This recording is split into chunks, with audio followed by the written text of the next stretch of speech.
망주석 재판 이야기 시작하겠습니다. 옛날 어느 고을에 비단 장수 이서방이 살았어요. 이 비단을 다 팔고 와야지. 이서방은 좋은 비단을 잔뜩 꾸려서 이웃마을로 장사하러 갔어요. 이서방은 산길을 오르느라 땀을 뻘뻘 흘렸어요. 아이고, 다리 아파. 조금만 쉬었다 가자. 마침 저쪽에 소나무 한 그루가 보이네요. 소나무 옆에는 커다란 무덤과 돌을 깎아서 만든 망주석이 서 있었죠. 이서방은 짐을 내려놓고 소나무에 기대 앉았어요. 때마침 시원한 바람이 솔솔 불어와 깜빡 잠이 들었어요. 뾰로롱 뾰로롱 뻑꾹뻑꾹. 이서방은 새소리에 놀라 버뜩 잠에서 깼어요. 그런데 어쩜 좋아요. 비단 보따리가 감쪽같이 사라진 거예요. 내 비단이 어디 갔지? 이서방은 너무 놀라서 다리가 후들후들 떨렸어요. 무덤가 주변을 샅샅이 살피고 돌로 만든 망주석 주변도 몇 번이나 둘러보았지요. 하지만 비단은 온데간데 없었어요. 이서방은 허겁지겁 산에서 내려와 지나가는 사람을 붙잡고 물었어요. 이보시오, 내 비단 못 봤소? 내 비단이 없어졌다오. 아이고, 저런, 우리 원님한테 한번 가보시오. 어려운 일도 척척 해결해 주는 지혜로운 분이라오. 이서방은 얼른 원님에게 달려갔어요. 원님, 제발 도와주십시오. 마을 앞 무덤가에서 제가 비단을 잃어버렸습니다요. 참으로 딱하구나. 원님은 무언가 골똘히 생각하더니 물었어요. 비단을 잃어버렸을 때 누가 옆에 있었느냐? 아무도 없었습니다. 무덤 옆에는 돌로 만든 망주석만 덜렁 서 있었지요. 여봐라, 당장 망주석을 잡아오너라. 원님의 말에 모두들 어리둥절했어요. 뭣들 하느냐? 망주석에게 죄를 물을 것이다. 원님이 거듭 소리를 치자 포졸들은 우물쭈물 망주석을 잡으러 나섰어요. 포졸들이 돌로 만든 망주석을 꽁꽁 묶고 끌고 왔어요.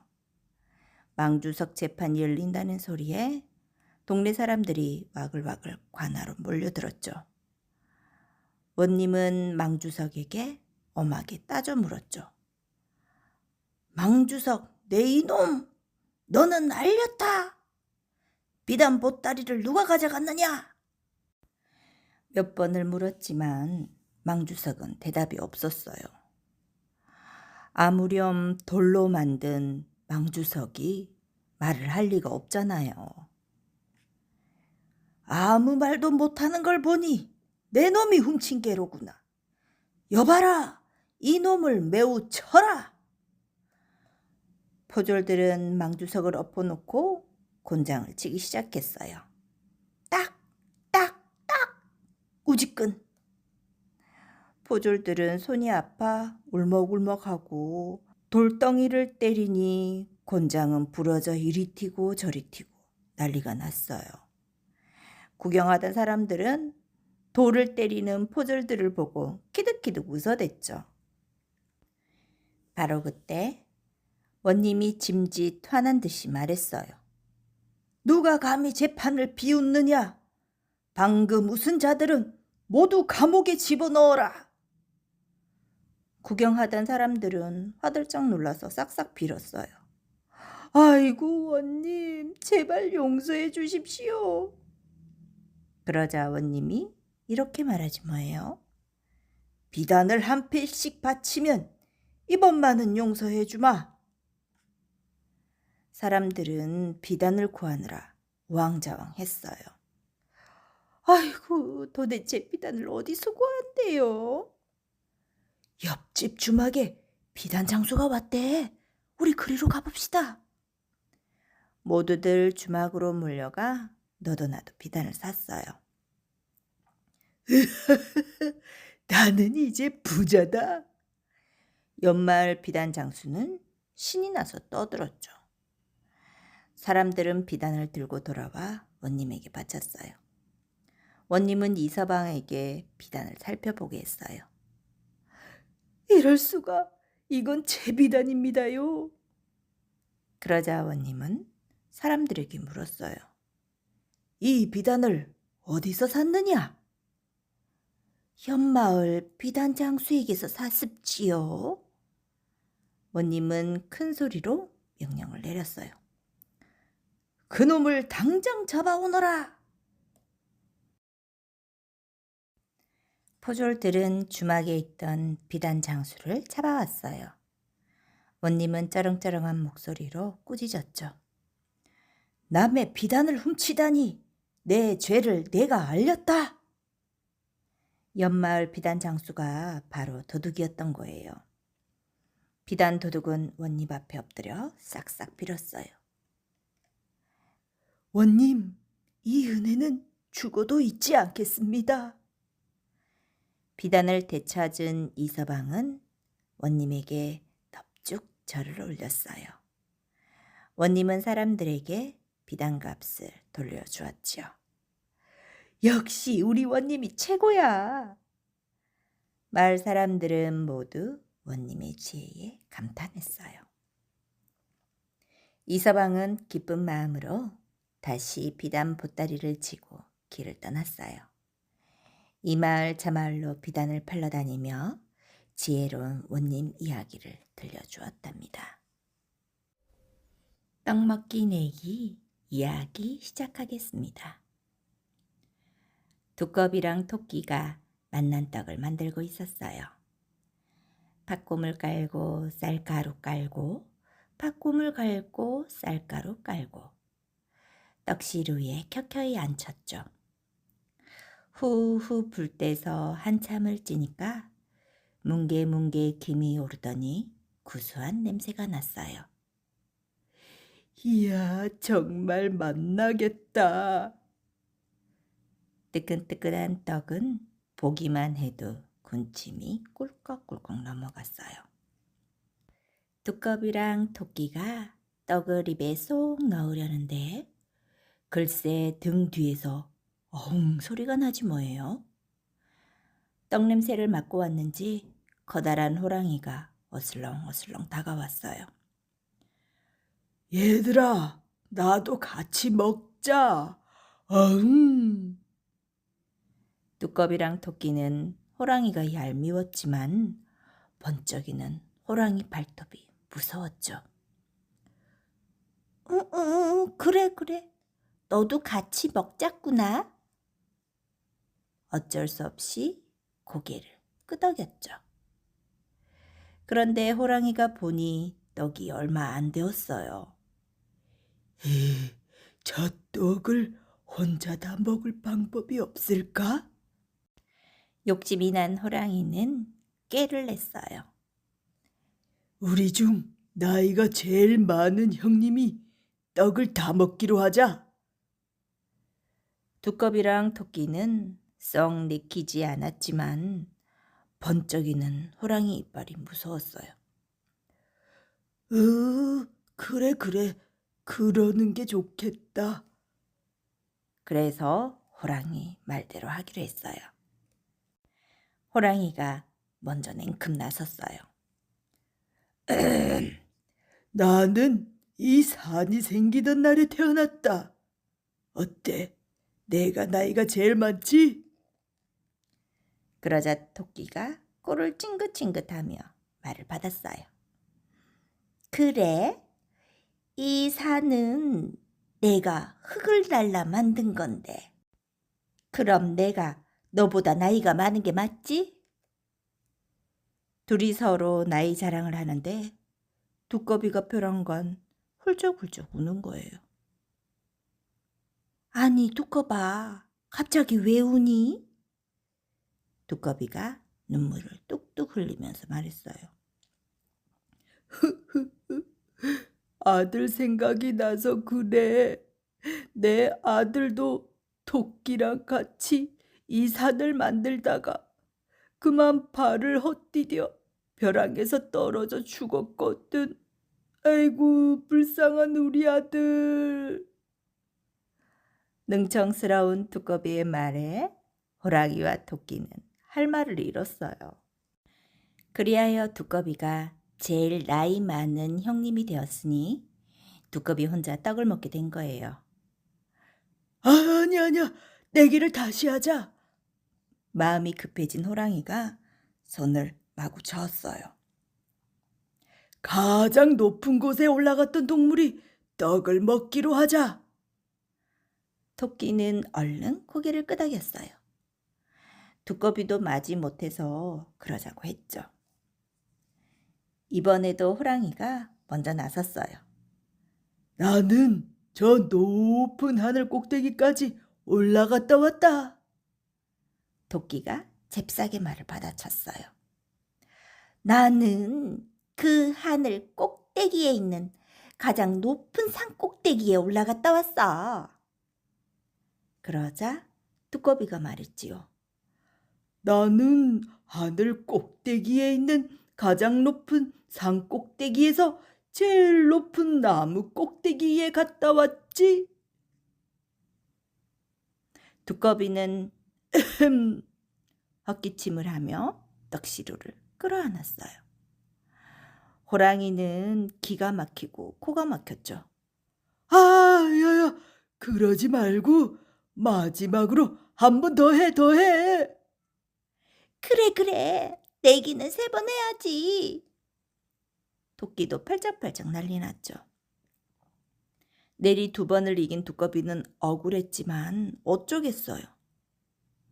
이번에는 진짜 마지막이야. 마지막 내기는 떡시루를 굴려서 먼저 잡는 동물이 이기는 걸로 하자. 뜀박질이라면 자신 있는 호랑이가 말했죠. 그래, 떡시루 잡으면 몽땅 먹기다. 날쌘 토끼도 신이 났어요. 두꺼비는 울상을 지었어요. 호랑이는 떡시루를 산 아래로 힘껏 굴렸어요.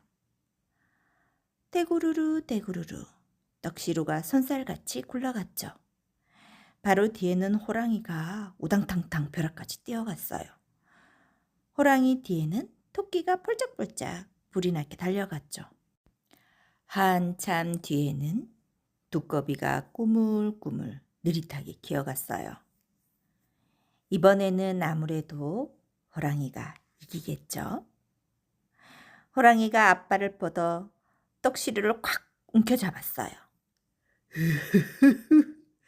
드디어 내가 떡을 몽땅 먹는구나.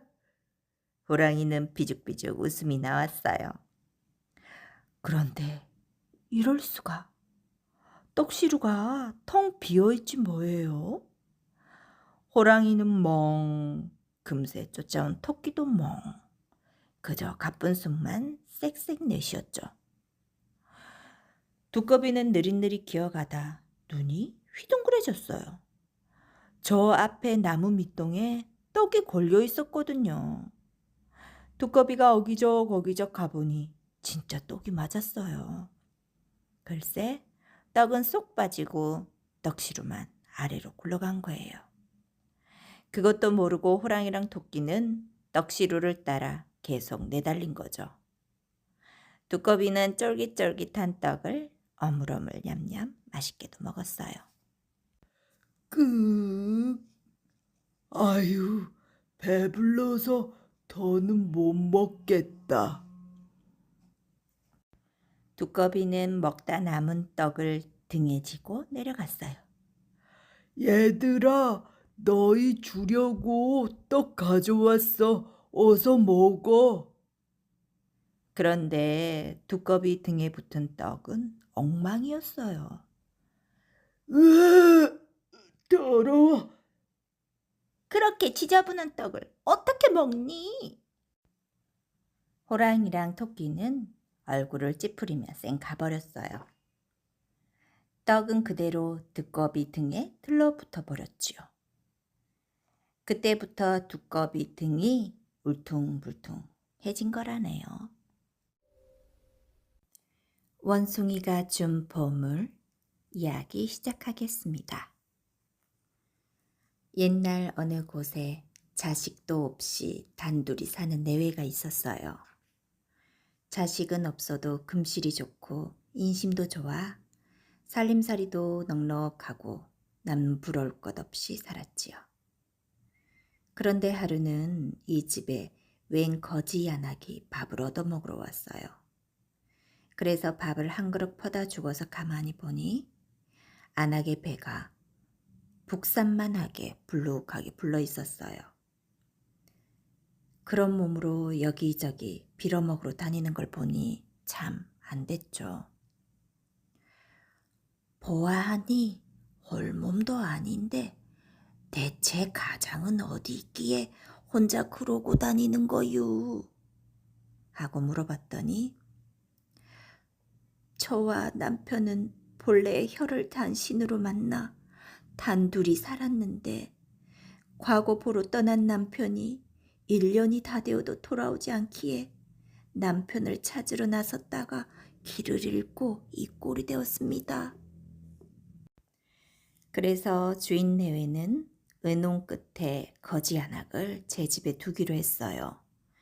몸 풀 때까지만이라도 여기서 쉬라 하고 그날부터 방 하나를 치우고 거기서 묵게 했죠. 거지 야낙은 고마워서 저를 12번도 더 하고 그 집에 눌러 살았어요. 그리고 얼마 지나지 않아서 거지 야낙이 아이를 낳았는데 참 떡두꺼비 같은 아이를 낳았어요. 주인 내외는 자기 일처럼 좋아서 사방 금줄을 치고 아이와 어미의 바라지를 지극정성으로 했죠. 그런데 좋은 일 뒤에는 굳은 일이 따르게 마련인지 아이 낳은 지 1회 만에 안악이 그만 산독으로 죽고 말았어요. 주인 내에는 슬퍼하며 후이 치상을 하고 아이는 마땅히 보낼 데도 없는지라 자기들이 맡아서 기르기로 했어요. 자식 없는 집에 비록 남의 아이라 해도 복덩이같이 아들이 생겼으니 경사라면 경사지요.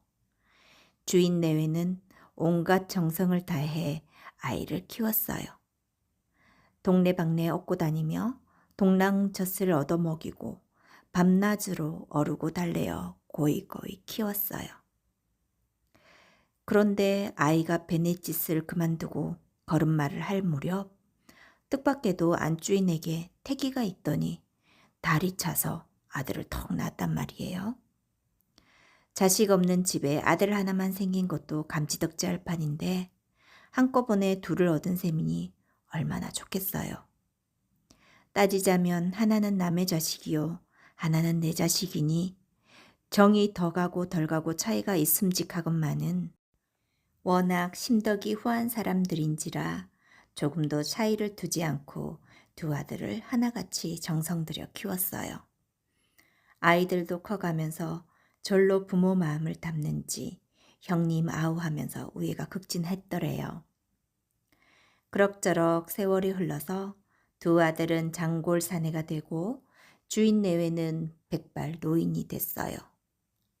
덕을 쌓은 집에는 반드시 좋은 일이 생긴다는 옛말이 맞는지 그동안 내 식구가 부지런히 일한 덕분인지 집안 살림도 아주 넉넉해졌어요. 하루는 주인 내외가 서로 의논하기를 우리가 이제 죽을 날도 멀지 않았으니 아이들에게 사실을 다 말해주고 재산도 물려주는 것이 어떻겠소? 그래요. 그런데 재산은 어떻게 나눠줄 참이에요? 어느 집이든지 마지가 할 일이 많으니 마지에게 다 물려주고 둘째에게는 먹고 살 만큼만 넘겨주도록 합시다. 내 생각도 그래요. 이렇게 의논을 하고 두 아들을 불러서 자초지정을 다 이야기하고 재산 물리는 약속도 했지요. 이러이러해서 마지가 우리 자식이 되었노라 하고, 마지는 핏줄을 타고난 자식은 아니지만은 정리는 털끝만치도 허람이 없으니 재산을 마지에게 물려주겠노라고 했어요. 그러니 마지가 얼마나 놀라겠어요. 저는 여태 제 부모가 친부모인 줄 알고 살아왔는데 알고 보니 친부모가 아니었거든요. 게다가 친자식도 아닌 저한테 재산을 다 물려주겠노라 하니 더 놀랄 일이었죠. 마지는 며칠 동안 끙끙 앓다가 집을 떠나기로 작정을 했어요. 저는 남의 자식이요, 아우는 친자식인데 저 때문에 아우가 푸대접을 받아서는 안 된다고 생각을 한 거죠. 차라리 저 하나 없으면 아우가 맏아들 대접을 받고 재산도 다 물려받을 것 아니겠어요. 그래서 편지 한 장을 써놓고 밤중에 몰래 집을 빠져나왔어요. 이튿날 아침에 식구들이 일어나 보니 마지는 없고 편지 한 장만 달라 남아 있었어요. 편지를 읽어보니 구구절절 그동안 키우던 은혜를 고마워하면서 자기는 재산을 물려받을 수 없어 집을 떠나노라 이렇게 쓰여 있었어요. 부모가 놀라서 그 길로 맏아들을 찾아 나섰어요. 집을 떠난 마지는 정처 없이 다녔죠. 가다 보니 바닷가에 이르게 됐는데 바다 맞은편 벼랑 위에서 짐승들이 울부짖는 소리가 났어요. 뭐가 저러나 하고 가만히 가보니 원숭이 새끼들이 벼랑 위에서 바다 쪽을 보면서 마구 시끄럽게 울고 있었어요. 그래서 바다 쪽을 보니 어미 원숭이가 바위 끝에 엎어져 있는데 개 수십 마리가 집게발로 원숭이를 집어서 바다로 끌어내리려고 하고 있었어요. 어미 원숭이가 먹이를 구하러 바닷가에 내려간 게 계란 놈들이 덮쳤나 봐요. 그걸 보고 마지가 달려가서 개를 쫓고 원숭이를 구해줬죠. 그러니 원숭이들이 좋다고 치뛰고 내리뛰고 하더니 어디론가 가버렸어요. 그러고 나서 마지가 바위에 앉아 쉬고 있으려니까 아까 그 어미 원숭이가 다시 벼랑 위에 나타나서 이리 헬끔 저리 헬끔 살펴봤어요. 그러더니 벼랑을 타고 쪼르르 내려와서 옆에 놓아둔 보따리를 냉큼 집어 가지고 달아나지 뭐예요. 손 쓸 겨를도 없어 원숭이 몸놀림이 좀 빨라야죠. 마지가 어이가 없어서 저런 짐승놈을 봤나? 저를 살려준 능공을 갚지는 못할 망정 남의 보따리를 채가다니 하고 탄식을 했어요. 보따리에는 헌 옷가지와 집신 두어 켤레가 들어있을 뿐이지만은 그게 없으면 먼 길을 못 가잖아요. 그런데 조금 있으니 아까 그 원숭이가 또 벼랑 위에 나타나서 헬끔거리지 뭐예요. 그러더니 또 벼랑을 타고 쪼르르 내려와서 이번에는 아까 가져간 보따리를 도로 갖다 놓고 가버리네요. 무슨 놈의 원숭이가 남의 보따리를 훔쳐갔다가 돌려줬다가 쓸데없이 장난을 치는지 몰라요. 어찌됐든 보따리를 도로 찾았으니 보따리를 막대어 깨어서 어깨에 둘러매고 다시 길을 떠났어요. 한참 가다 보니 뒤에서 왁자지껄하는 소리가 들리는데 돌아보니 말탄 군사들이 먼지를 일으키면서 달려왔어요. 개 섞어라! 당장 거기 서지 못할까? 그러더니 군사들이 마지를 삥 에워쌌어요. 그 보따리에 무엇이 들어있는지 어서 끌어보아라. 헌 옷가지와 집신 두어 컬레뿐인 보따리를 풀어놓으니 이게 무슨 놈의 조화인지 보따리 속에 번쩍번쩍하는 금은 보화가 잔뜩 들어있지 뭐예요. 그걸 보고 군사들이 대뜸 마지에게 오라를 채우고 호통을 치기를 이 천하의 몹쓸 도둑놈 같으니라고 그게 무엇인지 아느냐? 이웃 나라에서 우리 나라님께 바치려고 실어오던 보물이다. 그런 귀한 걸 훔치고도 내 살기를 바랬느냐? 그러고 보니 원숭이들이 저희 딴에는 은공을 갚는다고 보물을 훔쳐서 제 보따리에 들어있던 물건과 바꿔 넣어놨나 봐요. 그러나 저나 그 때문에 꼼짝없이 큰 도둑으로 몰렸으니 큰일이 났어요. 마지는 할 일 없이 군사들에게 이끌려 강가에 갔죠. 강가에서도 나라의 보물을 훔친 도둑을 잡았다고 난리 법석을 떨면서 문초도 제대로 안 하고 죽이려 든단 말이에요. 아무리 울부짖으며 전후 사정을 이야기해도 소용이 없었어요. 원숭이가 보물을 훔쳐다 줬다는 말을 누가 믿겠어요. 이렇게 해서 마지는 애매하게 도둑 누명을 쓰고 죽게 되었는데 큰 도둑을 처형한다는 소문이 나니 온 고을 사람들이 구경하러 몰려왔어요. 그런데 마침 이때 맏아들을 찾아 헤매던 늙은 내외도 소문을 듣고 그 자리에 오게 됐어요. 구경꾼들 틈에 섞여 행장에 끌려 나오는 그 죄인을 가만히 보니 그게 바로 자기네 맏아들이었어요. 정말 하늘이 무너지는 것 같았죠. 그런데 아무리 생각해도 맏아들이 도둑질을 할 사람이 아니었어요. 부모는 자식을 다 아는 법이잖아요. 저건 틀림없이 누명을 쓴 것이다 이렇게 짐작을 하고 사또 앞에 나가 애원을 했어요. 사또, 저 아이는 우리 아들이온데 절대 도둑질을 할 아이가 아닙니다. 부모가 수천금 재산을 물려주는 것을 받기 싫어서 집을 나간 놈입니다요. 하며 그동안 일어났던 일을 죄에다 털어놓았죠. 거지 안악을 거두어 아이를 얻은 일부터 시작해서 두 아들이 콘 내력과 재산을 물려주려 했다가 집을 나간 일까지 세세하게 아뢰었단 말이죠. 그랬더니 사또가 고개를 갸우뚱거리며 한참 동안 무언가를 골똘히 생각을 하더니 그때 그 거지 안악이 혹 자기가 어디 사는 누구란 말은 하지 않았더냐? 그러고 보니 어렴풋이 들은 기억이 나는지라 아무데 사는 아무개라고 하고 일러주었죠. 그랬더니 사또가 깜짝 놀라면서 그만 두 눈에 눈물을 줄줄 쏟는 거예요. 알고 보니 천만 뜻밖에도 이 고을 사또가 바로 그 거지 안악의 남편이지 뭐예요. 사연인즉 그때 과거 보러 갔다가 급제를 하고 돌아오는 길에 그만 급병을 얻어서 쓰러졌는데 병이 나 정신을 차리고 보니 1년이 지났더래요. 집을 찾아가니 아내는 벌써 자기를 찾으러 떠나고 없었죠. 그 뒤로 아내를 찾으려고 원님이 되기를 자청하여 이 고을 저 고을 옮겨다니며 수소문을 하고 있었던 중이었죠. 그러고 보니 마지는 바로 이 고을 사또의 아들이었단 말이죠. 자초지정을 들어보니 도둑이라고 죽일 것이 아니라 오히려 효자라고 상을 줘야 할 일이었거든요. 그래서 아들은 누명도 벗고 친아버지도 만나서 행복하게 오래오래 잘 살았대요.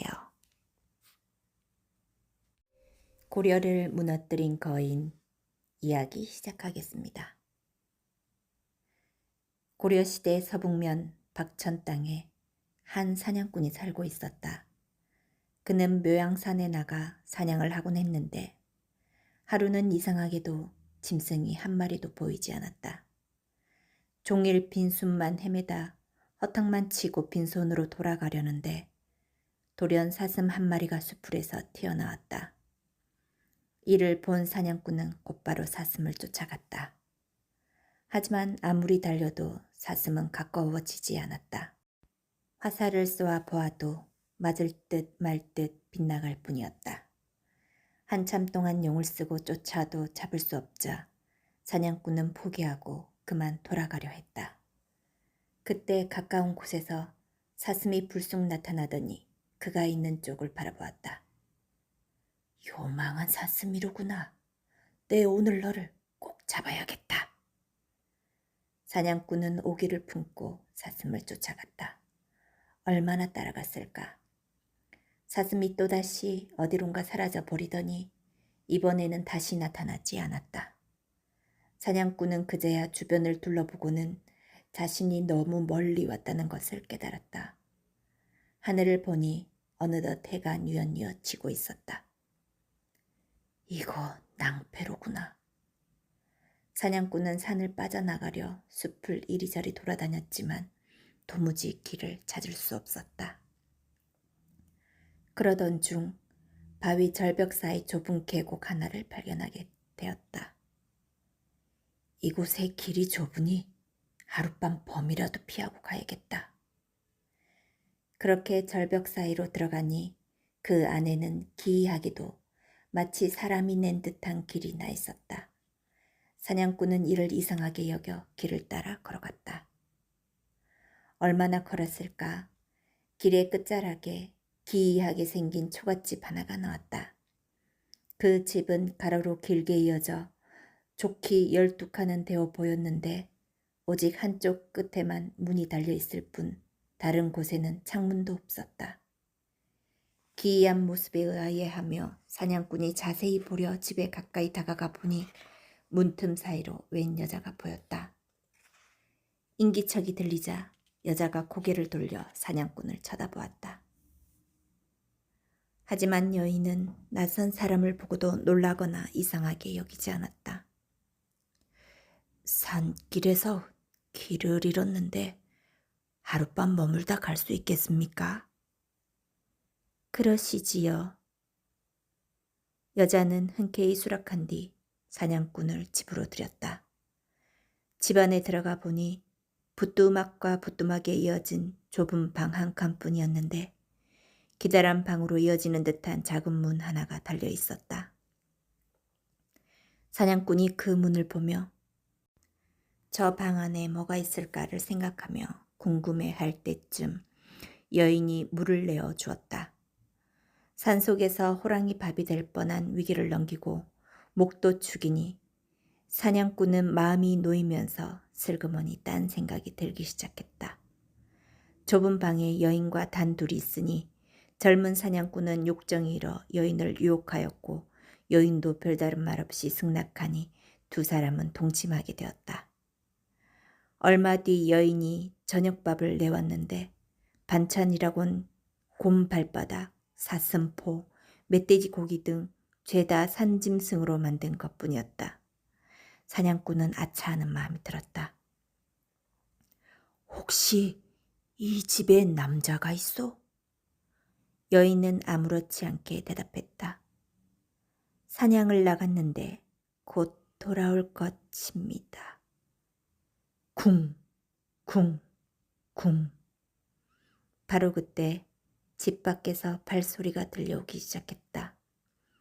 여인은 소리를 듣더니 하던 말을 멈추고 돌아온 남자를 마중하려는 듯 급히 집 밖으로 나갔다. 사냥꾼이 문을 살짝 열어 밖을 살피니 커다란 두 발이 땅을 딛고 있는 모습이 보였다. 그리고는 커다란 자루가 바닥에 떨어졌다.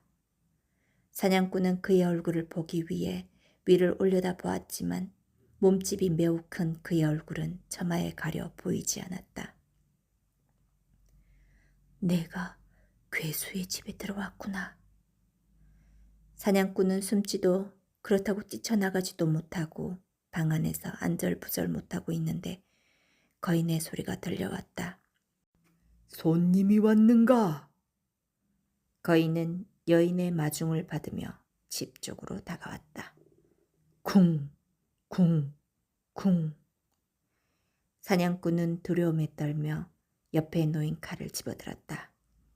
하지만 거인은 사냥꾼이 있는 방 쪽으로 오지 않고 집 반대편으로 걸어갔다. 그리고 저편에서 문 열리는 소리와 함께 이무기가 요동치는 듯한 굉음이 울렸다. 사냥꾼은 옆방에서 일어나는 일을 보기 위해 방 안의 문을 살짝 열어보았다. 그러자 거인의 얼굴이 보였다. 거인은 기다란 방에 몸을 집어넣고 누워 있었다. 거인은 사냥꾼을 보며 말했다. 당신은 종일 사슴을 쫓고도 잡지 못하지 않았소? 거인은 어떻게 알았는지 사슴에 대한 이야기를 꺼냈고 사냥꾼의 두려움은 한층 더해졌다. 그렇소. 사냥꾼이 온몸을 떨며 대답하자 거인이 낌새를 알아차린 듯 그의 얼굴을 가만히 보더니 물었다. 당신 혹시 저 여인과 동침하였소? 사냥꾼은 속으로 생각했다. 생김새로 보나 사슴에 대해 알고 있는 것을 보나 이자의 신령함은 보통이 아닌 것 같다. 이미 내가 한 일을 모두 알고 있을 터니 거짓을 고해도 소용이 없을 것이다. 그래서 사냥꾼은 사실대로 털어놓았다. 그렇소. 당신이 나를 죽여도 내 할 말이 없소. 그러자 거인이 웃으며 말했다. 내가 무슨 까닭으로 당신을 죽인단 말이오. 저 사람은 음식만 마련해 줄 뿐 나와는 관계없는 여자이오이다. 그러고는 여인에게 말했다. 상을 내와 주시오. 여인이 나가더니 이내 돼지 잡는 소리가 들려왔다. 그러고는 금방 상을 내왔는데 피가 뚝뚝 떨어지는 날고기가 쟁반 위에 산더미처럼 쌓여 있었다. 거인은 누운 채 그 자리에서 돼지 한 마리를 모두 먹어치우고는 말했다. 난 이만 잘 테이니 두 사람은 그 방에서 함께 자도록 하시오. 사냥꾼은 여인과 한 방에 누웠으나 두려운 마음이 일어 아무것도 하지 못하고 뜬 눈으로 밤을 지새웠다. 하지만 걱정과 다르게 밤새 방문은 열리지 않았고 사냥꾼은 무사했다. 날이 밝자 거인은 전날과 마찬가지로 날고기를 잔뜩 먹고는 몸을 이끌고 집 밖으로 나갔다. 사냥꾼이 따라 나가 거인을 올려다보니 과연 그 몸집이 매우 거대하여 8자는 좋게 되어 보였다. 거인은 마당에 앉더니 사냥꾼의 얼굴을 유심히 들여다보았다. 내 손님을 이리 보니 과연 복이 많구려. 그러고는 근처 동굴에 선을 뻗어 무언가 가득 담겨있는 그물을 꺼냈다. 사실 어제 쫓던 사슴은 내가 보낸 것이요. 손님을 이리 데려오기 위함이었소. 사냥꾼이 받아든 그물 안을 보니 온갖 값진 가죽들이 가득 들어 있었다. 나는 이제 갈 곳이 있어 집을 떠나야 하니 저 여인과 함께 산을 나가도록 하시오. 의아한 사냥꾼이 말했다. 하룻밤 재워주신 것도 고마울 따름인데 이렇게 귀한 물건들을 주시다니 받을 수가 없습니다. 그러자 거인이 미소를 띠며 말했다. 네, 당신에게 부탁할 것이 있어 그러니 사양하지 마시오. 그러고는 집 뒤쪽을 가리키며 말했다. 저 길로 나가면 바다가 나올 것이요. 나온 길로 곧장 해안을 따라 걷다가 멀리 배가 보이면 그곳에서 멈춰 계시오. 당신 혼자 이것들을 들기엔 힘이 붙일 테니 내가 짊어지고 따라가겠소. 사냥꾼은 여인과 함께 거인이 알려준 길로 계곡을 빠져나오니 과연 해안이 나왔다. 그리고 멀리 배가 보이는 곳에서 기다리니 잠시 후 거인이 나타났다. 이 가죽들을 판 돈으로 소 2마리와 소금 100석을 사서 닷새 후 이곳에서 기다려 주시오. 남은 재물은 당신이 가져도 좋소. 그 말만 남긴 채 짐을 두고 떠났다. 사냥꾼은 거인이 시킨 대로 가죽을 팔았는데 과연 수천 금을 벌 수 있었다. 그는 그 돈으로 약속한 것을 준비한 뒤 닷새 후 그 해안에서 기다렸다. 얼마 후 거인이 저번처럼 가죽짐을 가득 들고 나타났다. 잘 와주었소. 그는 그 자리에서 사냥꾼이 가져온 소 2마리를 먹어치우고는 가죽을 사냥꾼에게 넘겨주었다. 닷새 뒤 이번만큼 소금을 준비하여 이곳으로 와주시오. 그 거인은 사냥꾼이 가져온 소금을 들고 떠났다. 사냥꾼은 거인이 소를 잇고 말하지 않았다고 생각하여 지난번처럼 소금과 함께 소도 2마리 준비하여 닷새 뒤 같은 장소에서 기다렸다. 그러자 거인이 또 가죽을 짊어지고 나타났다. 그는 가죽을 쏟아놓고 자루에 소금을 담다가 소를 보더니 고개를 저으며 말했다. 이것은 이제 받을 수 없으니 도로 가져가시오. 거인이 소금만 가지고 떠나려 하니 사냥꾼이 그를 붙잡으며 말했다. 우리는 잘 모르는 사이이나 당신은 내게 만금에 달하는 가죽을 주었습니다. 감사하는 마음에서 우러나와 드리는 것이니 받아주시지요. 사냥꾼이 거듭 청하니 거인이 잠시 고민하다 말했다. 좋소. 당신의 마음이 그렇다면 이리 닷새가 늦춰지겠지만 더는 사양하지 않겠소. 그는 그 자리에서 소를 먹어치웠다.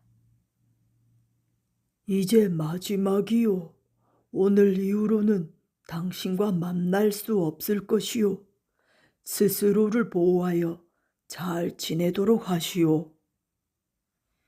거인이 떠나려 하자 사냥꾼이 다시 거인을 붙잡고 말했다. 이유는 모르겠으나 마지막이라 말씀하시니 그 이름이라도 알고 싶습니다. 거인이 난색을 보이며 말했다. 우리의 법도가 있어 그것은 알려줄 수 없소이다. 거인이 거절하자 사냥꾼이 무릎을 꿇고 말했다. 사귐에 있어서 서로에 대해 아는 것이 중요한 일입니다. 큰 은혜를 받고도 은인의 이름조차 알지 못하니 마음이 편치 않습니다. 그러니 부디 알려주시지요. 그때서야 거인은 어쩔 수 없다는 듯 말했다. 내년 단오날 낙동강 나루터에서 기다리시오. 푸른 도포에 초립을 쓴 젊은이가 검정 조랑말을 타고 나타날 것이요. 그 사람에게 물으면 답을 알 수 있을 것이요. 그 말을 끝으로 거인은 소금을 메고 사라졌다. 사냥꾼은 거인이 사라지는 모습을 보면서 의심이 남아 있었지만 이상하게 그의 뒷모습에서 슬픔을 느꼈다. 사냥꾼은 박천으로 돌아가 함께 산을 빠져나온 여인과 혼이 나고 거인이 주고 간 가죽을 팔아 서북면에 큰 부호가 되었다. 시간이 흘러 이듬해 단오날이 다가오자 그는 낙동강으로 향했다. 그 거인의 말대로 강의 나루터에서 조금 기다리자 과연 검은 조랑말을 탄 청년이 나타났다. 사냥꾼은 그에게 예를 올리고 거인과 있었던 일을 말하며 그의 정체에 대해 물었다. 그런데 무슨 일인지 이야기를 들은 청년이 깊이 탄식하였다. 이는 좋은 소식이 아니려구려. 왜 그렇습니까? 거인은 스스로 목숨을 끊으러 간 것이오. 목숨을 끊다니? 그는 내게 고기와 소금을 받아갔소. 청년이 고개를 저으며 말했다. 그는 우라는 거인입니다. 천지에 흩어져 있는 순수한 양기로 그 힘이 충분하면 영웅으로 태어나 천하를 태평케 하지만 그 힘이 부족해 그러지 못하면 우가 됩니다. 우는 산속에 숨어 그 모습을 드러내지 않다가 세상에 큰 화가 닥쳐올 것 같으면 스스로 목숨을 끊어 우주로 흩어져 영웅을 탄생시킵니다. 이때 우는 곡기를 끊고 오직 소금만 먹습니다. 소금 백석을 먹으면 몸이 쇠약해지고 닷새 후 또다시 소금 백석을 먹으면 끝내 죽게 되는데 중간에 날고기를 먹으면 죽는 기간이 닷새 미뤄집니다. 그가 당신이 가져간 두 번째 고기를 거절한 것은 이 때문일 것입니다. 이야기를 들은 사냥꾼이 슬픔에 젖어 침울해하자 청년이 이어 말했다. 당신의 복은 축하할 만하니 우가 그걸 알고 자신을 돕게 한 것입니다. 그 대가로 덕 있는 처자를 맡기고 부를 누리게 해준 것이지요. 다만 청년은 길게 탄식하고는 말을 이었다. 이제 우가 죽었으니 30년도 안 되어 호걸들이 도처에서 일어날 것이요. 곧 고려 왕조가 위태롭겠구려. 이야기를 마친 청년은 배에 올랐다. 사냥꾼은 고개 숙여 살해한 뒤 물었다. 선생님의 함자는 어떻게 되십니까? 그러자 청년이 말했다. 나는 정몽주라는 사람입니다. 그로부터 3년이 채 되지 않아 고려는 정말로 큰 혼란을 겪기 시작했고 수많은 영웅이 연달아 일어났다. 후한 말을 방불케 하는 난세는 몇십 년간이나 이어졌고 셀 수 없는 사람들이 비참한 죽음을 맞이했다. 하지만 사냥꾼의 집안은 무사하였으며 죽은 사람도 없었다고 한다. 그리고 정몽주의 말대로 고려 왕조는 30년도 안 되어 멸망하고 조선이 세워졌다. 마침 사냥꾼이 사슴을 쫓아 머물렀던 묘양사는 환웅이 내려온 곳이기도 하다. 정몽주는 마지막까지 고려에 대한 절의를 지키다 선주교에서 비참한 최후를 맞이하였다. 그 후 조선의 제3대 왕인 태종 이방원은 자기 손으로 죽인 정몽주를 직접 조선의 영의정으로 추증하였는데 정몽주의 후손들은 이를 정몽주 묘의 비석에 그대로 기록했다고 한다.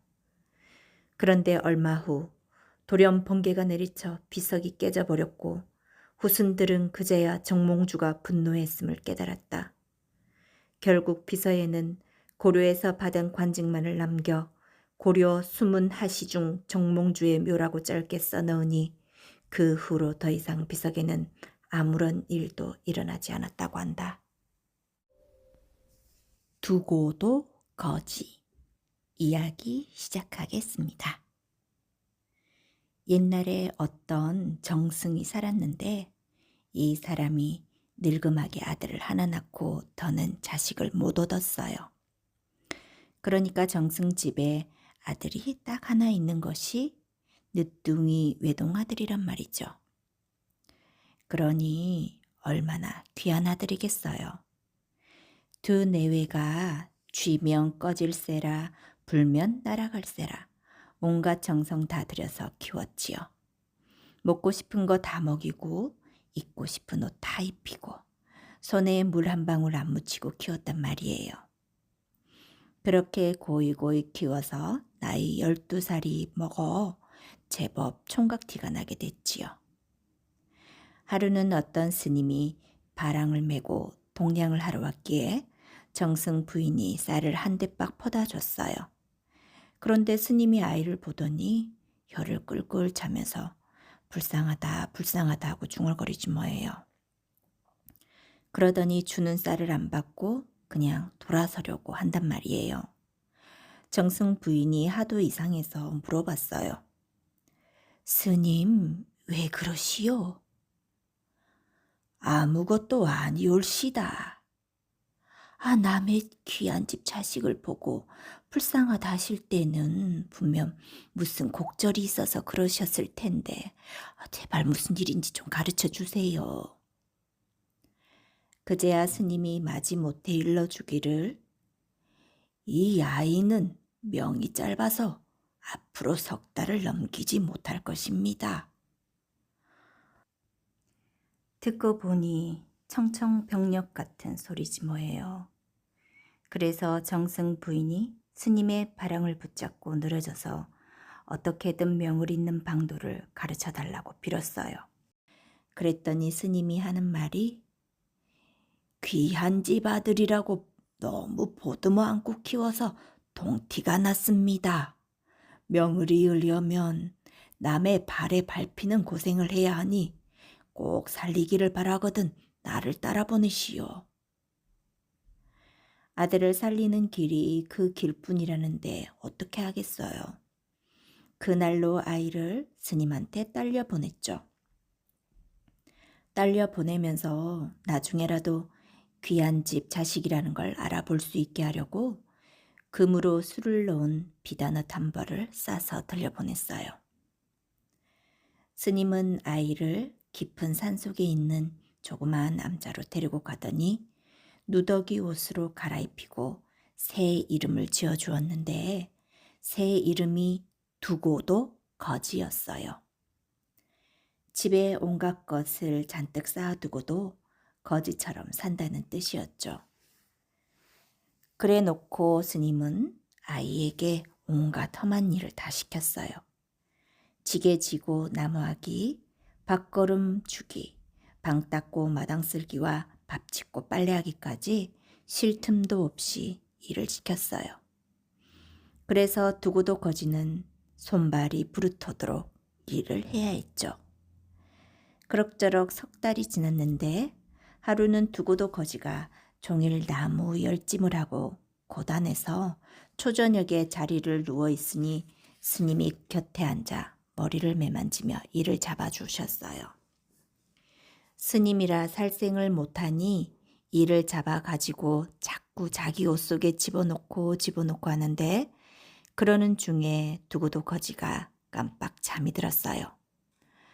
고단한 데다 머리를 매만져 주니 절로 잠이 온 거죠. 자다 보니 꿈인지 생시인지 검은 도포를 입고 검은 갓을 쓴 저승사자가 턱 나타나서 네, 오늘 너를 데려가려고 왔다마는 스님의 법력이 너를 가리고 있고 또 내가 이리 고생하는 모습을 보니 차마 데려가지 못하겠다. 3년 뒤에 다시 오마. 그때까지 남에게 밟히는 고생을 참아내면 목숨을 100년까지 늘리리라. 하고는 훌쩍 사라져 버렸어요. 언뜻 정신을 차리고 보니 스님은 온데간데 없고 스님이 앉아있던 자리에는 옥피리가 하나 놓여 있었어요. 두고도 거지는 날이 새자 옥피리를 품에 넣고 정처 없이 길을 떠났어요. 얼마만큼 가다 보니 큰 마을이 있기에 그 마을에서 제일 큰 기와집을 찾아갔어요. 거기 가서 머슴이 되기를 청하니 주인이 허락을 해서 그 집 머슴이 됐어요. 머슴이라는 게 밤낮으로 고된 일을 해야 하니 얼마나 힘들었겠어요. 그래도 두고도 거지는 쓰다 달다 말 한마디 없이 묵묵히 일을 했어요.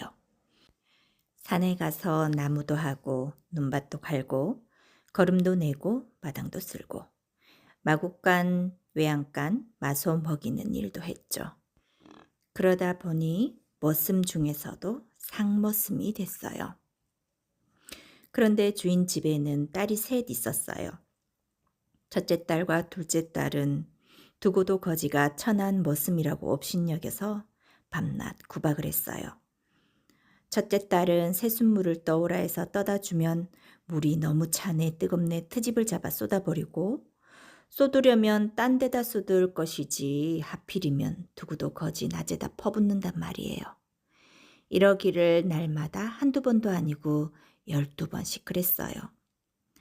둘째 딸은 앞마당을 쓰려고 시켜놓고 빚을 뒤에 콩알 만한 자갈이라도 남으면 빗자루로 때리는데 이러기를 들며 나며 하루에도 서너 번씩 그랬어요. 그런데 셋째 딸은 달라서 두고도 거지 옷이 헤어지면 언니들 몰래 기워 입히고 두고도 거지 머리가 북두갈고리처럼 헝클어지면 잔빗으로 곱게 빗어주고 어쩌다가 잔치집에 갔다 오면 고기야 떡이야 싸가지고 와서 몰래 먹이고 이렇게 잘해줬어요.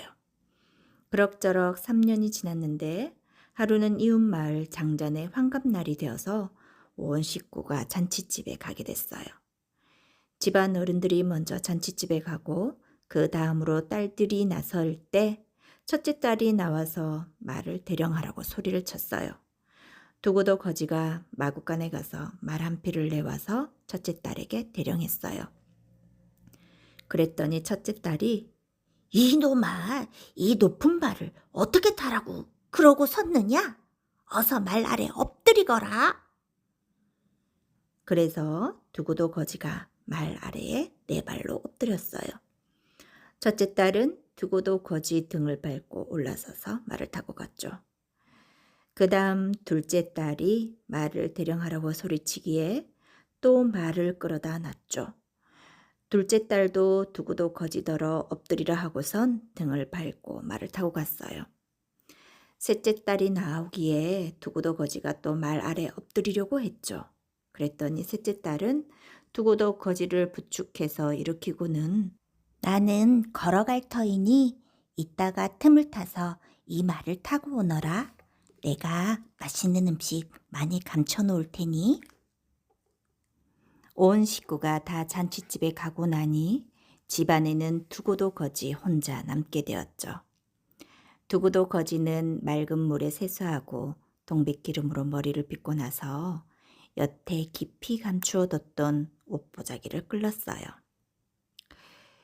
거기에는 금으로 술을 놓은 비단옷이 들어있었죠. 비단옷을 떨쳐 입고 옥피리를 들고 셋째 딸이 두고 간 말을 타고 갔죠. 그렇게 차리고 나서 옥피리를 불면서 잔치집에 갔어요. 잔치집에 당도하니 장자네 집 사람들이 하늘에서 내려온 신선이라고 허리를 굽혀 절을 하고 좋은 자리에 앉히고서 맛난 음식을 대접하네요.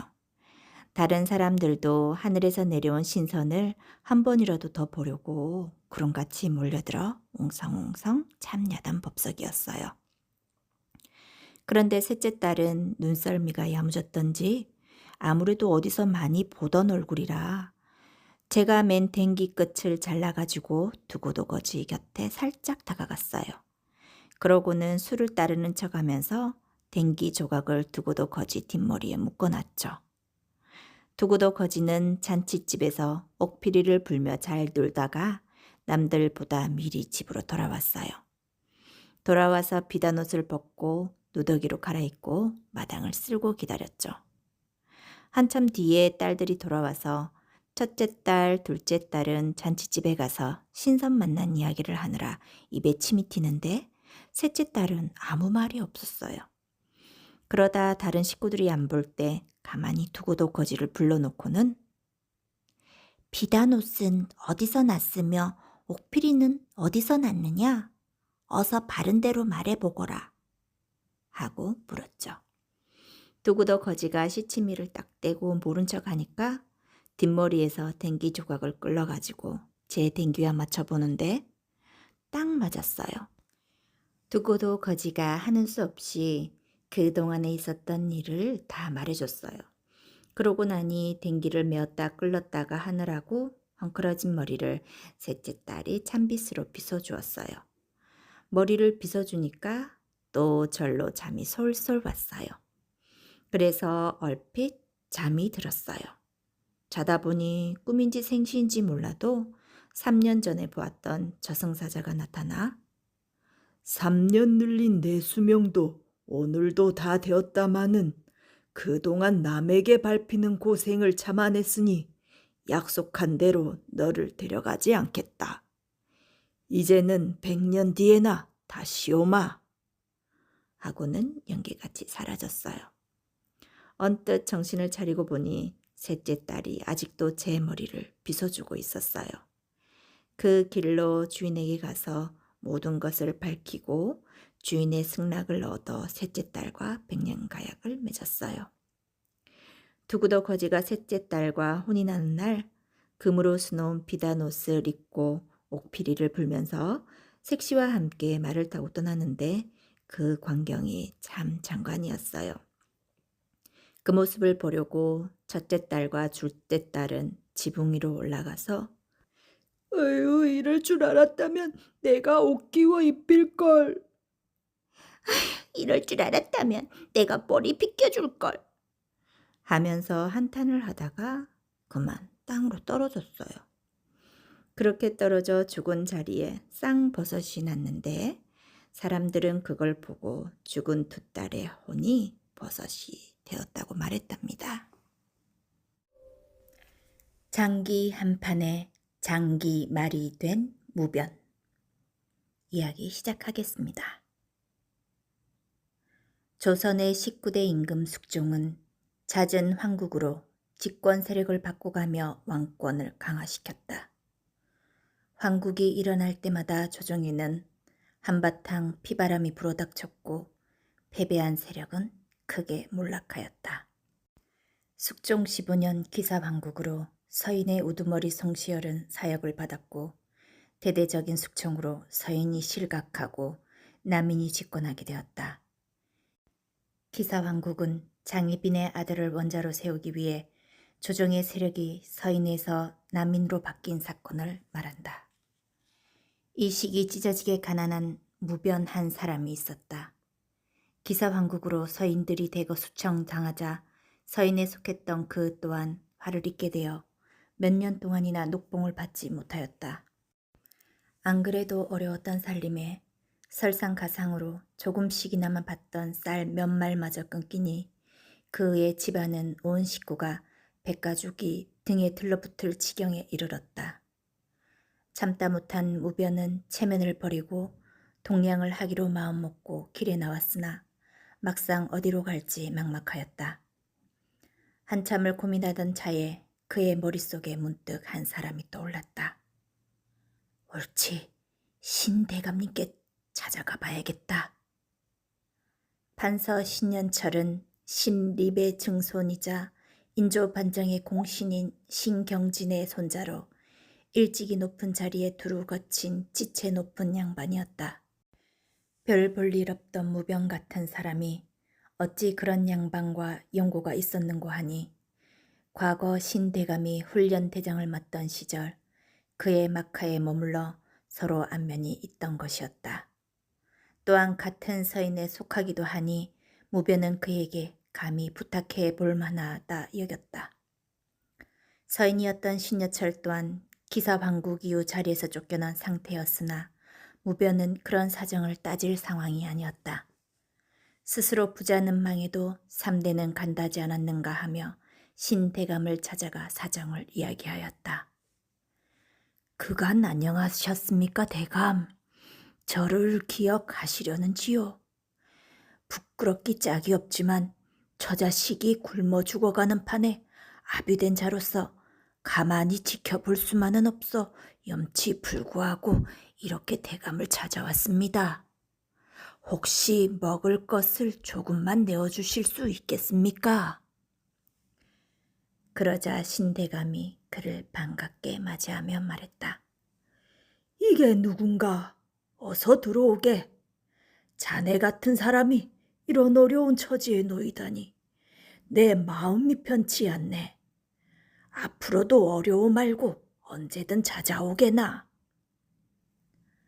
그러고는 한 상을 후하게 차려주고 집에 가져갈 양식까지 챙겨주었다. 그날 이후로 무변은 매일같이 신대감 댁으로 가 먹을 것을 얻어갔고 신대감은 자신의 살림도 넉넉하지 않음에도 싫은 내색 한 번 없이 매번 무변을 잘 챙겨주었다. 그러던 어느 날 무변이 여느 날과 다르지 않게 신대감 댁으로 찾아갔는데 그날따라 대감의 모습이 보이지 않았다. 오늘은 대감께서 출타하신 모양이로구나. 그가 대감집 하인을 불러 묻자 하인이 대답했다. 오늘은 손님이 오셔서 사랑채에서 담소를 나누고 계십니다. 무변은 대감이 나오기를 기다리고 있는데 웬 낯선 자 하나가 사랑채 쪽으로 몰래 들어가는 것이 보였다. 무변은 이를 수상하게 여겨 그자가 간 곳으로 조심스레 따라가 보았다. 하지만 그새 몸을 숨겼는지 사랑채 근처엔 아무도 보이지 않았다. 사랑방 안에서는 신대감이 누군가에게 말하는 소리가 들려왔다. 밀서를 보내실 것이니 준비하고 계시는 것이 좋을 듯합니다. 바로 그때 무변이 사랑채 아래 몸을 숨긴 수상한 자를 발견하고 외쳤다. 웬 놈이냐? 그 자는 잽싸게 몸을 날려 담을 넘어 달아났다. 그러자 밖에서 나는 소리를 들었는지 신대감이 창문을 열어보았다. 웬 소란이냐? 무변이 고개를 숙여 절하며 말했다. 방금 수상한 자 하나가 이 근처를 염탐하다가 담을 넘어 도주했습니다. 신대감은 잠시 생각하더니 말했다. 방에 가서 잠시 기다리게. 내 손님과 작별한 뒤 곧 자네를 부르겠네. 무변이 돌아가 기다리니 잠시 후 신대감이 무변을 불러 장하다는 듯 말했다. 아까 자네가 본 자는 남인들이 보낸 접자일 걸세. 잘 말해주었네. 자네가 이리도 듬직하니 내 마음이 든든하군.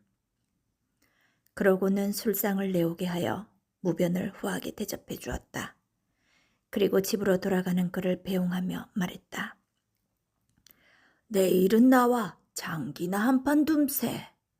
요즘 종일 집에 있자니 영 적적해서 말이야. 무변은 그간 대감에게 받은 은혜를 조금이라도 갚은 것 같은 마음에 스스로 뿌듯해하며 집으로 돌아갔다. 다음날 무변이 오자 신대감은 그를 불러 장기판을 사이에 두고 마주 앉아 말했다. 장기 두는데 내기가 빠질 수야 없지. 어떤가? 우리 내기를 걸고 한판 투기로 하세. 내가 지면 자네에게 청금을 주겠네. 대신 자네가 진다면 내 작은 부탁 하나만 들어주게나.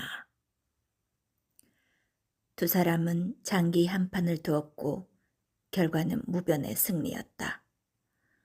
이런, 내가 졌네. 대국이 끝나자 대감은 하인들을 시켜 무변에게 양식을 챙겨주었다. 무변은 감사 인사를 한 뒤 집으로 돌아갔다.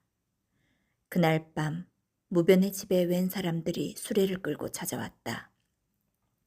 신대감께서 이것을 전해주려 하셨습니다.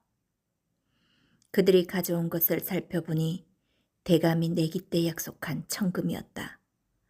농담으로 여겨 넘겨들은 것인데 대감이 정말로 약속을 지켜 큰 재물을 보내오니 무변은 크게 놀랐다. 대감께서 살림이 좋지 아니한데 내게 이리 큰 돈을 주시니 감사하면서도 몹시 송구스럽구나. 하인이 말했다.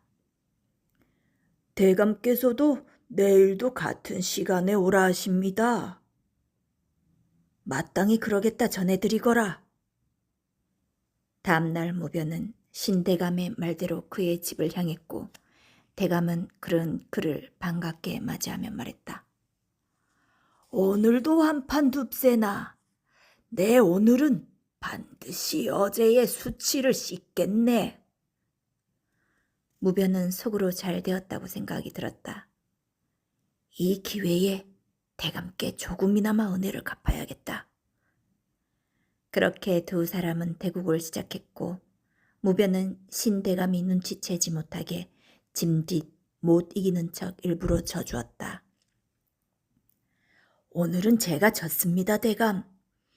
내기대로 대감의 명을 따르겠으니 분부하시지요. 그러자 신대감이 웃으며 말했다. 호호호, 이제야 분함을 풀게 되었구먼. 서두를 것 없네. 내 곧 알려줄 테니 오늘은 우리 집에서 머물고 가게나. 양식은 사람을 시켜 자네 집으로 보내놓겠네. 무변은 어리둥절하면서도 대감이 그렇게 나오니 더는 물을 수가 없었다. 그날 무변은 신대감 댁에서 하루 묵어가게 되었다. 나으리, 일어나시지요. 대감께서 부르십니다. 깊은 밤 하인들이 급하게 무변을 깨웠다. 무변이 어리둥절해하며 일어나 그들을 따라 마당에 나가니 신대감이 야밤에 갑주를 두른 채 서 있었다. 이보게, 자네가 나를 위해 해줄 일이 생겼네. 무변이 의아해하며 물었다. 무슨 일입니까, 대감? 그러자 신대감이 갑옷과 투구를 건네며 말했다. 먼저 이거리 깨나. 갑옷과 투구를 보고 의아한 무변이 물었다. 이 야심한 밤에 무장을 하고 뭘 하시려는지요? 하지만 신대감은 자세히는 일러주지 않고 갑옷을 무변의 손에 넘기며 재촉했다. 자네가 나와 함께 갈 곳이 있으니 서두르게. 그러고는 무변에게 말을 내주어 타도록 했다. 자네가 내게 귀한 도움을 줄 것이네. 내 뒤를 잘 따라오게나. 무변은 영문도 모르고 갑주를 두른 채 말에 올랐다. 잠시 후 통금 시간이 끝났음을 알리는 바루 소리가 울리자 신대감이 앞장서서 대문을 나섰고 무변은 그의 뒤를 따라갔다. 무변은 대감이 어디로 가는지 매우 궁금했으나 이미 2번이나 일축한지라 감히 더 묻지 못하고 말없이 그를 따라가기만 했다.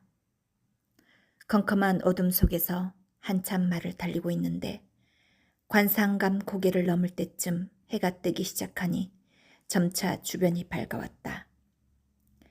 무변이 그제야 앞장서가는 신대감의 모습을 보았는데 무언가 이상했다. 신대감이 병졸의 갑주를 입고 볼품없는 말을 타고 있었던 것이었다. 무언가 모를 섬뜩함을 느낀 무변이 자신의 갑주와 말을 보니 바로 장군의 갑주의 준말을 타고 있었다. 대감! 바로 그때 수많은 화살이 날아와 무변의 몸에 꽂혔다. 그는 그대로 말에서 떨어졌고 신대감은 떨어진 무변을 보더니 급히 말을 달려 재빨리 그곳을 벗어났다. 이야기는 이러했다.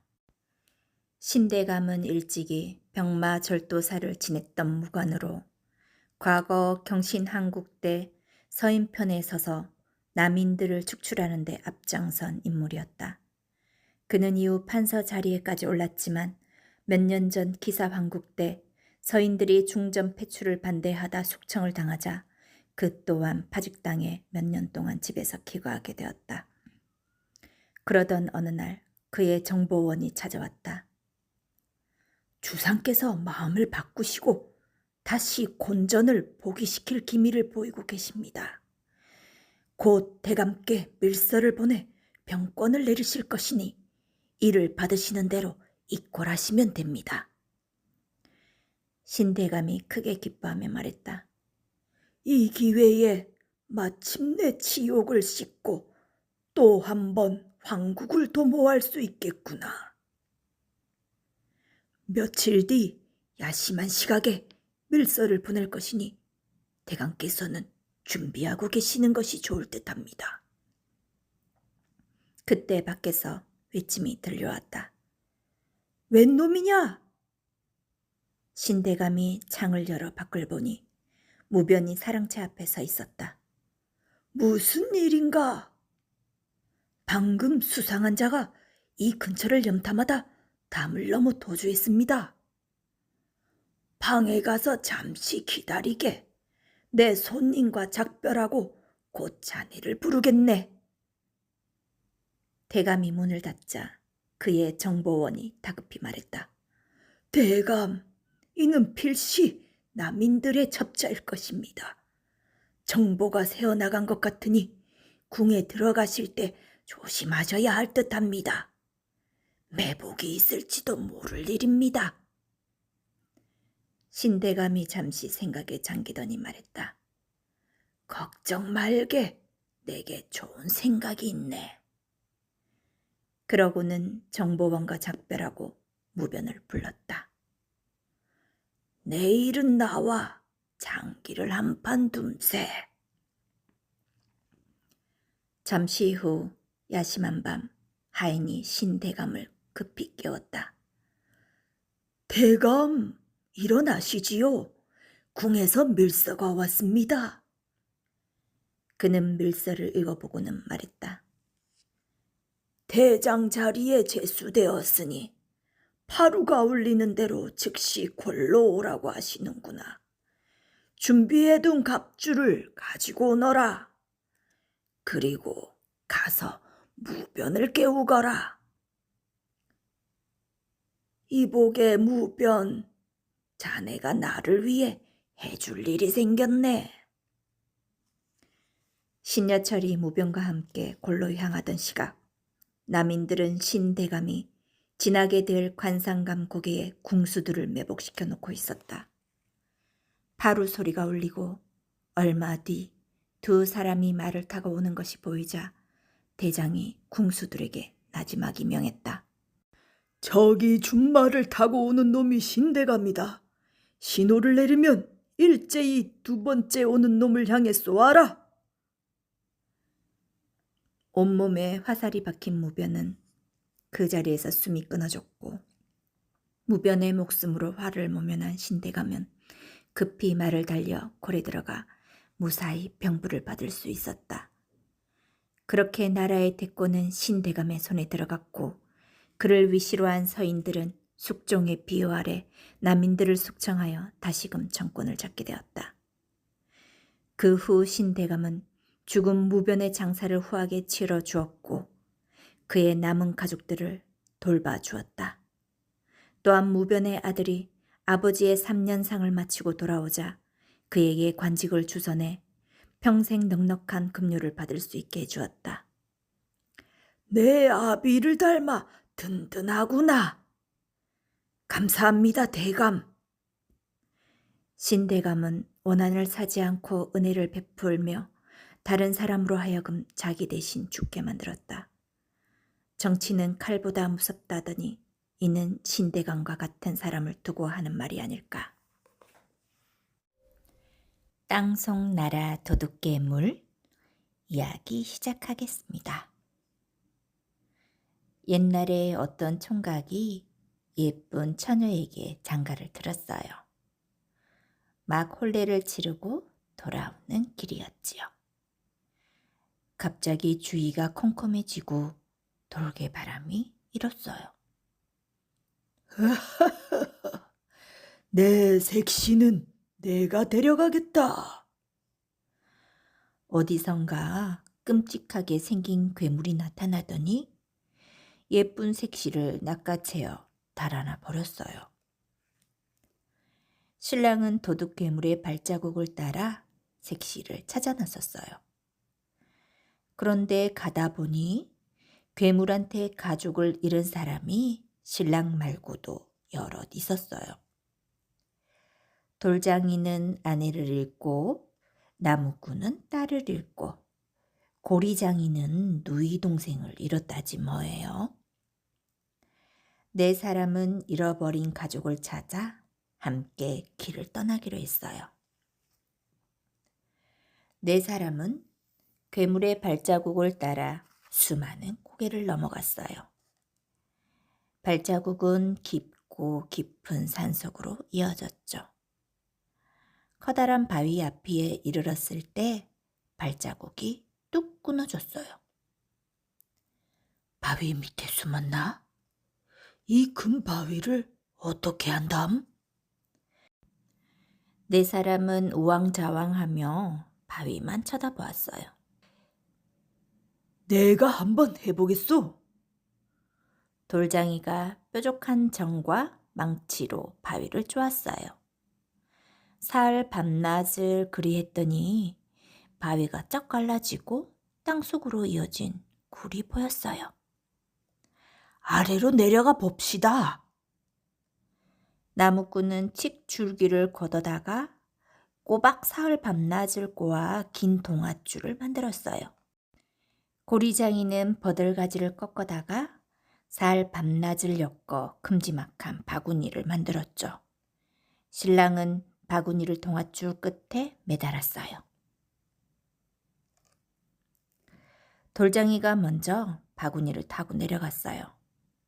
그런데 굴이 어찌나 깊고 컴컴한지 조금 내려가다가 무서워서 되돌아오고 말았어요. 나무꾼과 고리장이도 마찬가지였죠. 이제 신랑의 차례였어요. 내가 반드시 사람들을 찾아올 테니 여기서 기다리시오. 신랑은 세 사람에게 단단히 이르고는 훌쩍 바구니에 올라탔어요. 바구니는 땅속으로 한참을 내려갔답니다. 아래로 내려갈수록 주변은 점점 밝아졌어요. 마침내 바구니가 바닥에 툭 닿았죠. 이런, 땅속에 이런 마을이 있다니. 마을에는 으리으리한 기와집이 꽉꽉 들어차 있었어요. 신랑은 너무 놀라 입을 다물지 못했죠. 신랑은 조심스레 마을 안으로 들어갔어요. 그런데 자기 색시가 우물가에서 물을 깃고 있지 뭐예요. 색시가 신랑을 알아보고 한달음에 달려왔어요. 서방님, 여기까지 어떻게 오셨어요? 당신을 구하려고 왔지요. 서방님, 저를 구하려면 도둑 괴물을 물리쳐야 합니다. 지금은 괴물이 도둑질을 나가 석 달 뒤에 나올 것이니 그동안 괴물과 싸울 힘을 기르십시오. 색시는 신랑을 뒷산 동굴로 데리고 갔어요. 서방님, 괴물은 저 바위들을 공깃돌처럼 다룹니다. 신랑이 바위덩이를 들어보니 꿈쩍도 하지 않았어요. 색시는 매일 신랑에게 산삼달인물을 먹였어요. 사흘 뒤 신랑이 힘을 쓰자 바위가 들썩들썩거렸어요.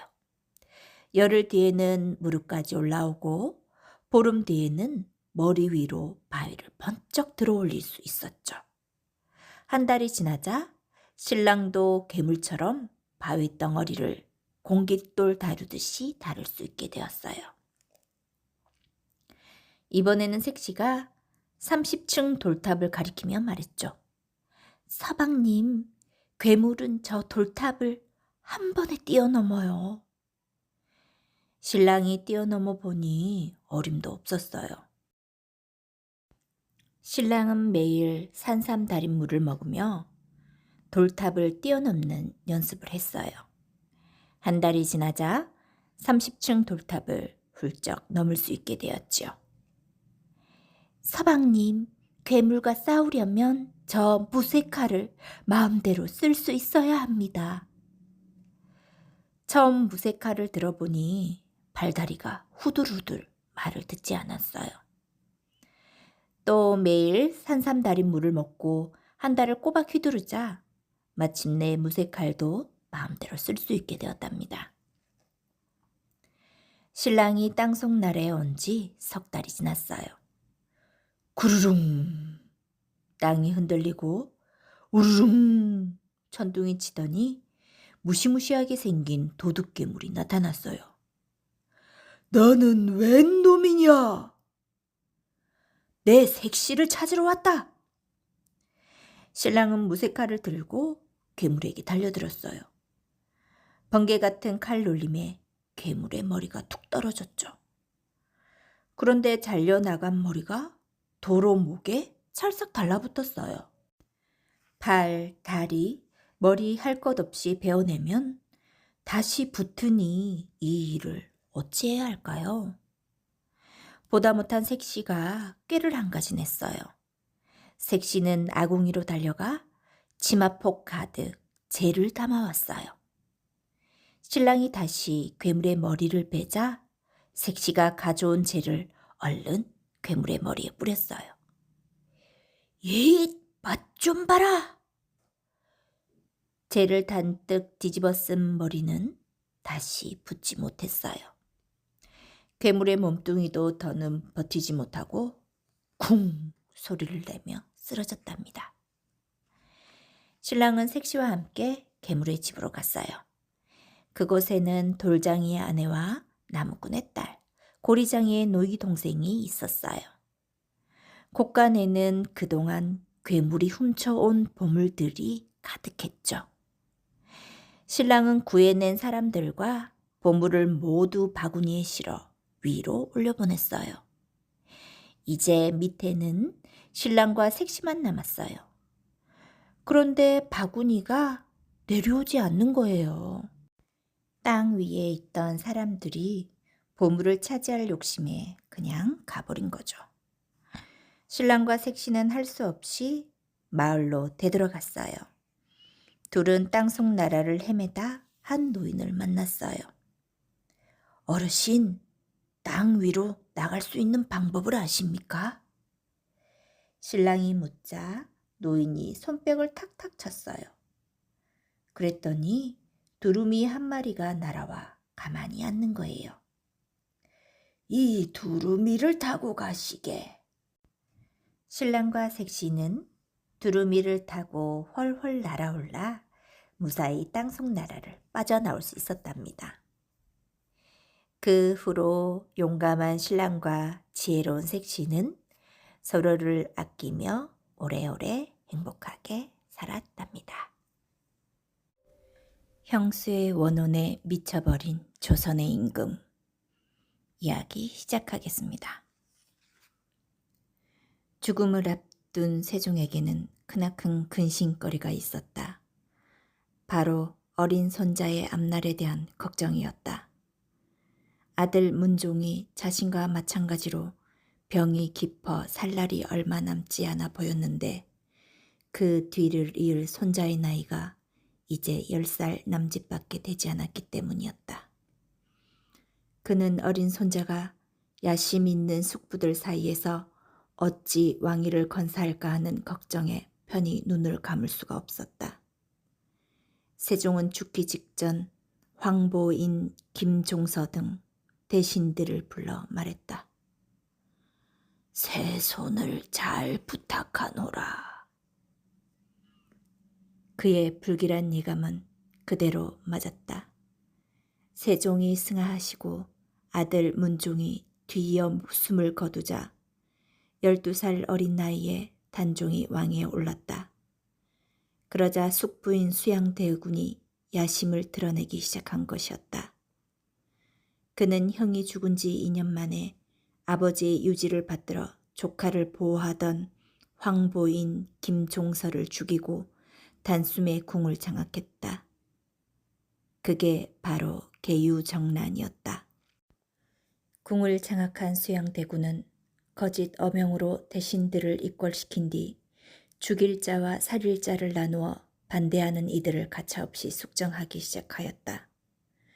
그는 조금이라도 위협이 될 만한 자들이라면 서슴치 않고 죽여 후환을 없앴는데 그 칼끝은 피부치들도 피해가지 않았다. 그는 자신과 경쟁하던 동복 동생 안평대군을 유배시킨 뒤 사약을 내려 죽이고 그의 아내를 노비로 강등시켰으며 후에 같은 방식으로 다른 동생인 금성대군 또한 죽였다.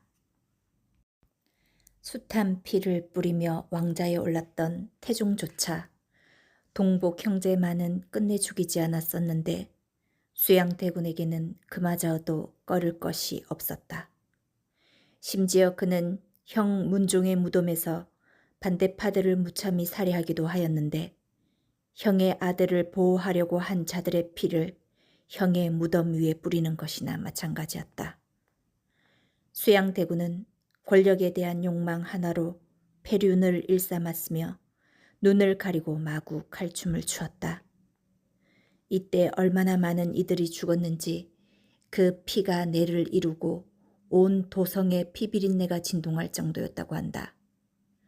백성들은 이런 참담한 광경을 보다 못해 재를 뿌려 피로 흥건한 길바닥을 가렸다. 이때 온 동네가 재로 가득하다 하여 재골이라 불리게 되었고 이를 한자로 옮기면서 현재 종로구 제동의 이름이 지어졌다는 이야기가 전해져 온다. 그렇게 반대하는 자들을 모두 죽인 수양대군은 끝내 조카를 왕자에서 끌어내리고 스스로 왕위에 올랐다. 조선의 7대 임금 세조였다. 세조가 왕위에 오른 뒤 어느 날 그의 편에 가담했던 정창손이라는 대신이 급히 찾아와 아뢰었다. 전하, 흉악한 무리들이 전하를 해하고 상왕을 복위시키려 하고 있습니다. 이야기를 들어보니 그들은 명나라 사신의 초대연에서 세조를 제거하고자 하였는데 갑자기 계획이 틀어지자 그중 한 명이었던 정창손의 사위 김질이라는 자가 겁을 먹고 이를 밀고 했다는 것이었다. 이 소식에 크게 노한 세조는 관련된 자들을 모조리 잡아들여 모질게 고문하고는 끝내 그들의 사지를 찢어 잔인하게 죽였다. 그런데 그 중에는 단종의 모친 현덕 왕후의 동생인 권자신이라는 자도 있었다. 세조는 더욱 분노하며 그 또한 극형에 처하고 현덕 왕후의 신위를 종묘에서 내쳐버렸다. 그렇게 사건은 마무리되었으나 세조는 불안한 마음을 떨칠 수가 없었다. 조카 놈이 살아있으니 이놈들이 자꾸 헛된 일을 벌리려 드는구나. 이참에 화근을 없애야겠다. 생각을 굳힌 그는 단종을 상황에서 끌어내려 강원도 영월 땅에 유배를 보낸 뒤 결국 사약을 내려 죽였다. 끝내 조카를 죽임으로써 반란의 화근을 없애니 더 이상 그에게 대항할 자는 없는 듯 보였다. 그러던 어느 날 그가 침전에 들었는데 갑자기 방 안에 한 차례 거센 바람이 불어닥치더니 사방의 불이 일시에 꺼져버렸다. 개 없느냐? 그는 기이하게 여기며 주변을 불러보았으나 돌아오는 대답은 없었다. 바로 그때 방 바깥에서 웬 울음소리가 들려왔다.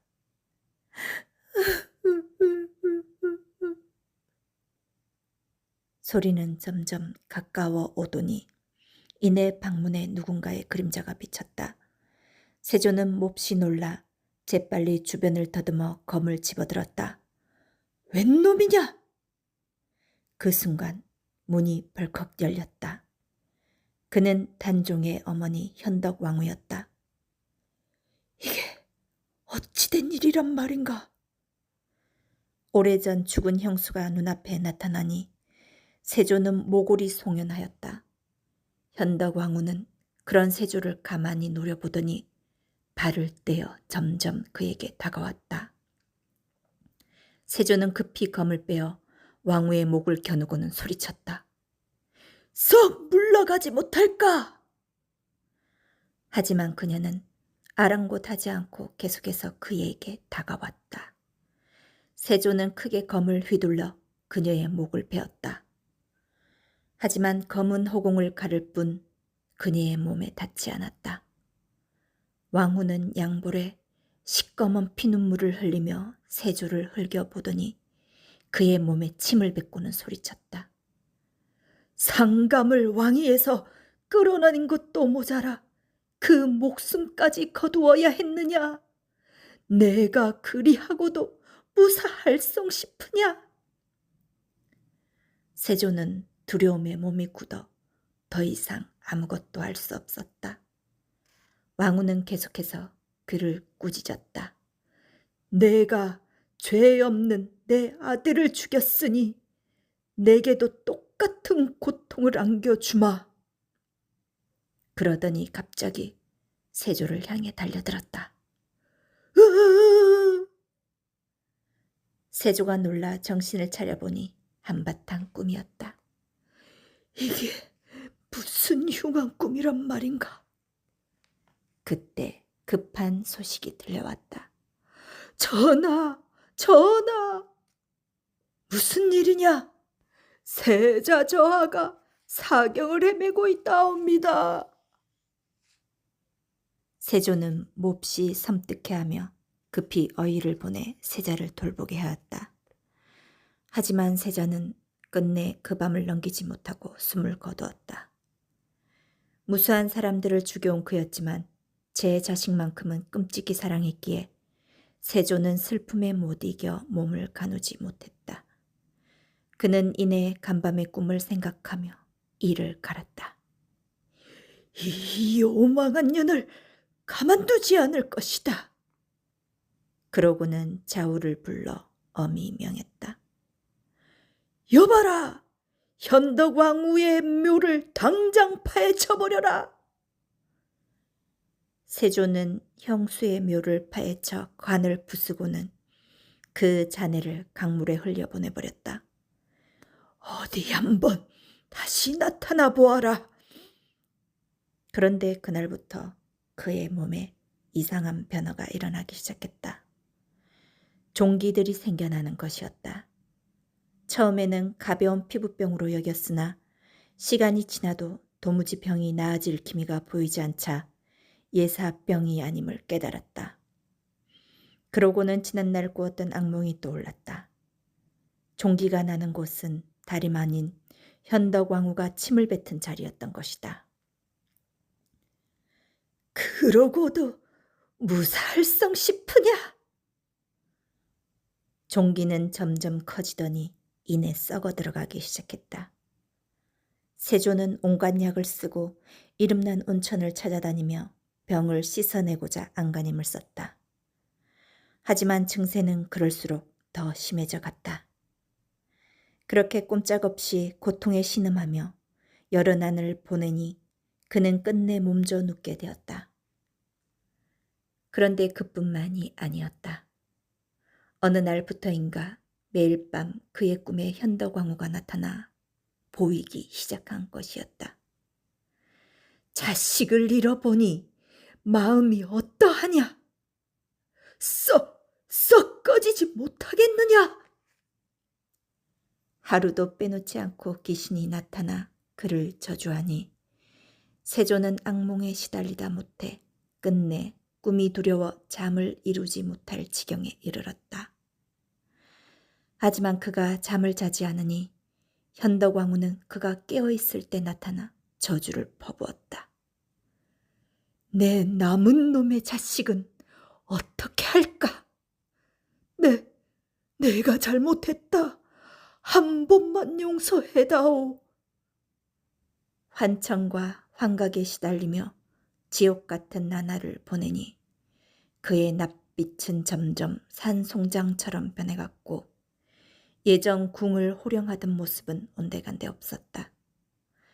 몸과 마음이 나날이 피폐해지니 그는 스스로 살 날이 얼마 남지 않음을 직감하고 신하들을 불러 말했다. 세자를 잘 부탁하노라. 그 말을 남기고 세상을 떠났다. 단종을 죽인 세조는 고통 속에서 숨을 거두었지만 현덕왕후의 저주는 끝나지 않았는지 세조의 뒤를 이어 왕위에 오른 예종은 즉위 1년 만에 갑작스럽게 사망하였다. 세조의 두 아들 모두 스물이 채 되지 못하고 요절하였다. 또한 세조의 왕위 찬탈을 도왔던 자들의 말로도 좋지 않았다. 김종서를 죽이는데 공을 세운 양정은 어느 날 술에 취해 홀린 듯 세조에게 양위를 권하다 차명을 당하였고 계유정란의 주역으로 살생부를 만들었던 한 명에는 훗날 관직에서 삭탈되어 모든 건세를 잃고 죽어서는 그 시신마저 꺼내져 목이 잘리기도 하였다. 또한 사육신을 밀고 했던 김질은 훗날 그의 후손 김자점이 영모를 꾀하다 처형되면서 그 집안이 처참하게 몰락하게 되었다. 세조를 죽인 건 현덕왕후였을까? 아니면 세조 자신이었을까?